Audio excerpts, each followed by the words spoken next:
ก็บ่แม่นคนสวยก็บ่แม่นคนรวยคือคำคนเขาสา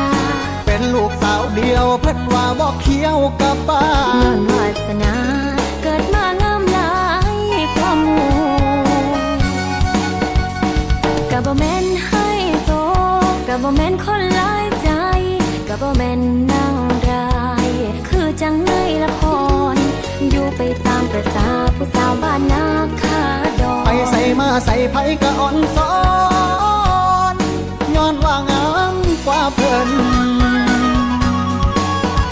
ลูกสาวเดียวเพิ่นว่าเขี้ยวหลายผู้ใดเขากะว่ามันเป็นบนนาอยากให้อายมาลองมาผู้นั้นก็ว่าผู้นี้ก็ว่าคนเขาสากันเบิดบ้านหมอลำบ้านใดต้องเห็นกันอยู่หน้าเวทีมันแม่นบ่นอคือคำคนสาแค่ผ่านมาเท่านี้แวะมาให้กำลังใจหมอลำสำนี้บ่ได้มีหยังหลาย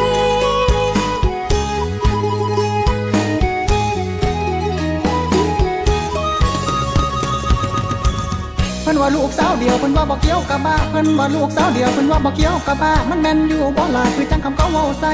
หน้ากะขาวผมก็ย้อยอยากถามผู้สาวว่าจะมีแฟนแล้วไปบ่แม่นอ้ายสโลแค่อ้ายอยากถามอยากให้หน้าผากสีใหญ่ๆมีไผจองแล้วบ่โอ้ละน้อนางเอ้ยอ้ายอยากเป็นเคยของแม่เจ้าเด้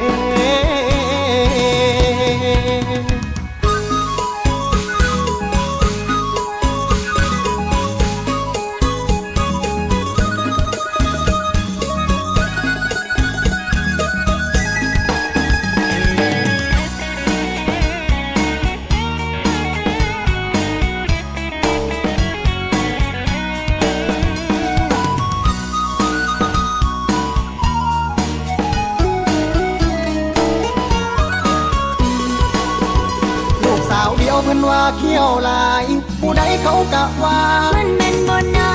อยากให้อายมาลองมา